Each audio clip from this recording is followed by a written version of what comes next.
तो फिल्म के स्टार्ट होते ही हम एक प्रेग्नेंट लेडी को देखते हैं जिसे बहुत ज्यादा दर्द हो रहा था। उसके पास उसकी मदद करने के लिए कोई भी नहीं था और वो अकेले ही अपने बच्चे को जन्म देती है। बच्चे को जन्म देने के बाद जैसे ही वो अपने बच्चे को लेकर बाहर गई तो हमने देखा कि पूरे गांव वाले उससे डरकर अपने घरों में जा घुसे। यहाँ तक के लोगों ने अपने घरों के दरवाजे भी बंद कर लिए जैसे वो लड़की कोई अछूत हो। फिर सीन कट होता है और हमें जंग का मैदान दिखाया जाता है। ये जंग किस लिए चल रही है मूवी में ये तो नहीं दिखाया जाता, लेकिन हमें मार्क नाम का एक सोल्जर दिखाया जाता है जिसे बहुत ज्यादा गोलियां लग चुकी हैं। वो जख्मी है, बुरी हालत में है और उसके बचने की कोई चांसेस नहीं। दूसरे सोल्जर्स उसे उठाकर मेडिकल कैंप में ले आते हैं और उसका ट्रीटमेंट शुरू कर दिया जाता है। यहाँ पे कुछ ज्यादा अच्छी फैसिलिटीज नहीं थी, लेकिन हैरानकुन तौर पर मार्क फिर भी बच गया। इसी मेडिकल कैंप में और भी जख्मी लोग उसके दोस्त बन गए और फाइनली इनकी छुट्टियां भी हो जाती हैं और ये जंग से घर वापस लौटते हैं। मार्क सबको अपने घर लेकर आया था पहले और हमें पता चला कि मार्क कोई और नहीं बल्कि नाग का हस्बैंड है। घर आते ही मार्क बुरी तरह परेशान हो गया क्योंकि कोर्ट में उसका बच्चा भी नहीं था और यहाँ पर उसकी वाइफ भी कहीं नहीं थी। एकदम से किसी ने पीछे से आकर उसे गले लगा लिया और वो डर गया। उसने देखा कि ये नाग थी जो उसे प्यार कर रही थी। नाग मार्क को देखकर बहुत ज्यादा खुश थी क्योंकि इस जंग से उसके वापस आने की उम्मीद बिल्कुल नामुमकिन थी, लेकिन अब वो बच गया था। ये दोनों एक दूसरे को गले लगाते हैं, प्यार करते हैं और यहाँ एक इमोशनल सा सीन बन जाता है। यहाँ पर नाग अब अपने बेटे को लाकर अपने हस्बैंड यानी मार्क से मिलवाती है और यहीं पर हमने नोटिस करते हैं कि मार्क की एक फ्रेंड की नाग पर बुरी नजर थी। फिर अब मार्क अपने सारे दोस्तों को लेकर अपना गांव दिखाने चला जाता है। मार्केट में जाते ही इनके साथ बहुत अजीब होता है। सारे लोग इनके साथ अजीब बिहेवियर रखते हैं, यहाँ तक कि कोई उनको सब्जी भी नहीं देता और सारे उनसे डरकर भागने लग जाते हैं। मार्क को समझ नहीं आ रही थी कि आखिर हुआ ऐसा क्या है कि सभी लोग उससे डरकर भाग रहे हैं। आखिर वो एक शॉप पे आता है और जब चीजें लेने की कोशिश करता है तो यहाँ पर ओल्ड लेडी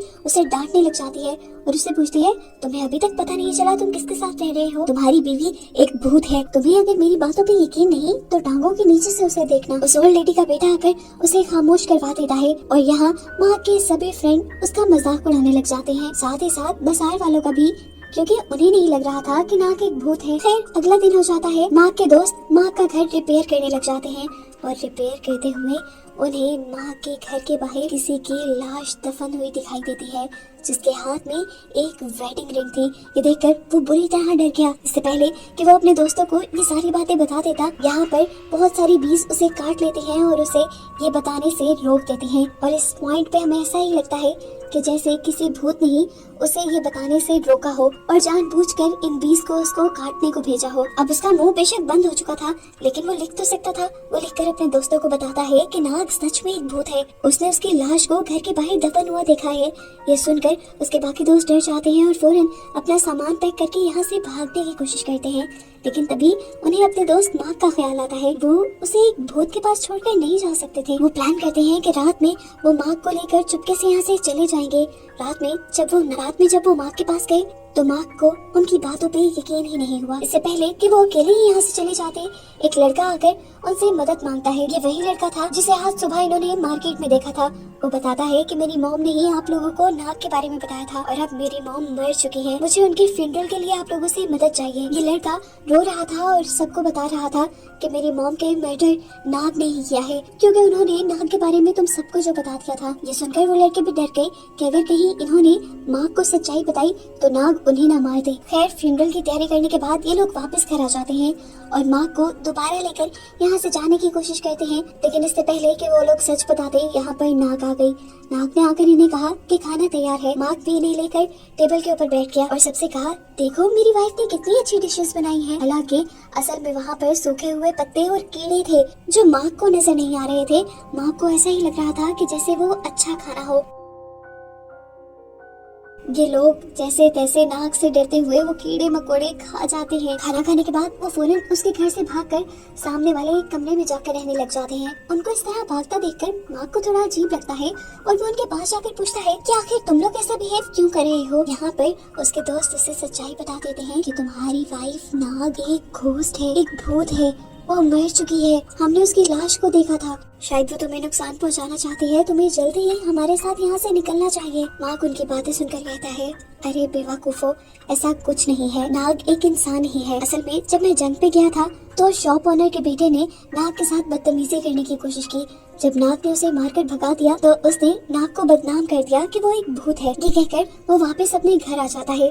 जब वो घर आया था तो इस मर्तबा थोड़ी सी अजीब बात ये थी कि उसके कपड़ों पे मिट्टी लगी हुई थी, ऐसे जैसे वो गिर गया हो। नाग ने उससे पूछा तुम्हारे कपड़ों पे मिट्टी क्यों है? नाग उसकी बात का जवाब नहीं देता और उल्टा उसकी तारीफों में लग जाता है, जिससे नाग खुश हो जाती है। अगले दिन दिखाया जाता है कि ये लोग घूमने फिरने एक मेले में जाते हैं, जहाँ नाग ने एक मास्क लगाया हुआ था कि कोई उसे पहचान कर उससे डरे ना। नाग यहाँ एक गेम के जरिए अपनी बीबी के लिए एक टॉय जीतने की कोशिश में था, लेकिन बार बार कैंस को बॉल से हिट करने के बावजूद भी वो सारी कैंस गिराने में कामयाब नहीं हो रहा था। तब नाग ने अपनी सुपर पावर्स को यूज किया और उसकी बॉल से सारी की सारी कैंस गिरवा दी, और यहाँ पर हमें सच पता चला कि नाग एक भूत ही है। ये लेने के बाद वो लोग एक राइड लेने के लिए चढ़ जाते हैं, जहाँ पे ये लोग एंजॉय कर रहे थे। और इस टाइम नाग ने इमोशनल होकर उससे सवाल किया कि अगर मैं मर जाऊँ तो फिर क्या होगा? नाग ने उसकी बात काट दी और कहा तुम नहीं मरोगी, तुमसे पहले मैं मर जाऊंगा और तुम्हें तो कोई और मिल जाएगा, तुम इतनी खूबसूरत जो हो। घर पर दिखाया जाता है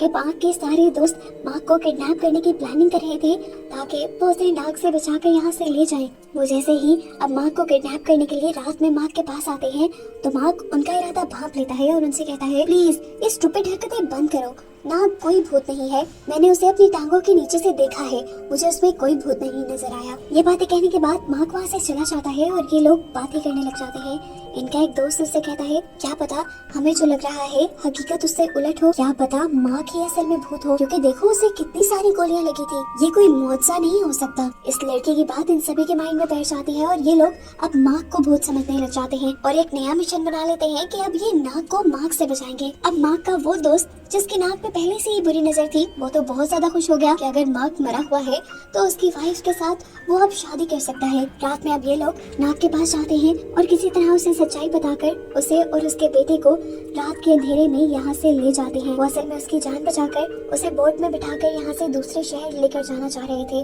नाग भी चुपचाप उनके साथ चली गई, जैसे उसे भी पता हो कि माग एक भूत है। जिस बोट में ये आए थे उस बोट में लोगों का सामान भी था। नाग के बैठने की वजह से वजन ज्यादा हो गया था, इसीलिए ये लोग अपना सारा सामान पानी में फेंक देते हैं। जिसके बाद भी ये बोट आगे की तरफ नहीं चल रही थी तो वो नाग से कहते हैं तुम अपना बच्चा भी गिरा दो, लेकिन नाग ऐसा नहीं कर सकती थी। बोट अभी भी नहीं चलती और माग इन्हें जाता हुआ देख लेता है और नदी में उतर आता है।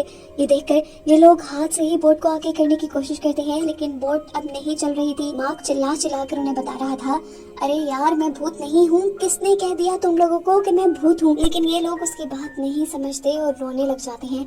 अब माग के एक दोस्त को गांव वाले की बात याद आती है कि अगर चेक करना हो कि भूत कौन है तो अपनी टांगों के नीचे से देखो। वो जब ऐसा करता है तो उसे एक ट्विस्ट ये पता चलता है कि असल में नाग ही भूत थी, जिसे अब उन्होंने इंसान समझ के अपनी कश्ती में भी बिठा लिया था।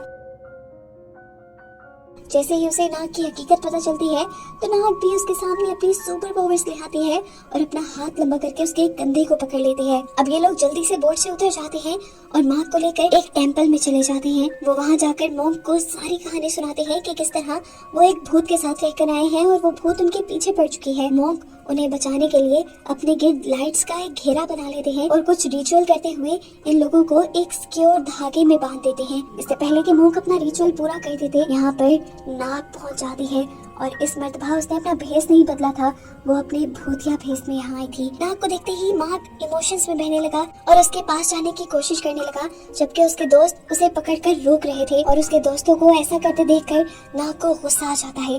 वो अपने आप को उल्टा लटका लेती है और उससे में चिल्लाती है कि तुम सबके साथ मसला क्या है, तुम मेरे माग को मेरे पास आने क्यों नहीं दे रहे? तब वो लड़के उसको उससे कहते हैं हम जानते हैं कि तुम माग को बिल्कुल वैसे ही मार दोगी जैसे तुमने उस शॉपकीपर को मारा था, इसीलिए हम माग को तुम्हारे पास नहीं आने दे रहे। अब नाग अपने डिफेंस में उससे कहती है कि उस शॉपकीपर को मैंने नहीं मारा था, वो खुद पानी में गिरकर मरी थी। ये सुनकर दूसरा दोस्त बोलता है तुम एक भूत हो, अब तुम इंसानों की दुनिया में नहीं रह सकती, तुम भूतों की दुनिया में चली जाओ। उसकी ये बात सुनकर और उसके लहजे में नफरत सुनकर नाग को रोना आ जाता है और वो उनसे कहती है कि मैं तुम लोगों के लिए यहाँ नहीं हूँ, मैं सिर्फ माग के लिए यहाँ थी। मैं इस दुनिया में बस कुछ पल और माग के साथ बिताना चाहती थी और तुम लोगों ने वो भी नहीं करने दिया। मैं माग से बहुत प्यार करती हूँ, इस तरह छोड़कर जाना माग को मुझे कबूल नहीं था। उसकी ये बातें सुनकर माग रोने लग गया उसकी आंखों से आंसू निकले, जिसे देखकर नाग को भी तकलीफ हुई और उसकी आंखों के आंसू साफ करने के लिए उसने अपने हाथ लंबे कर लिए। नाग माँ के तो आंसू पोंछ रही थी,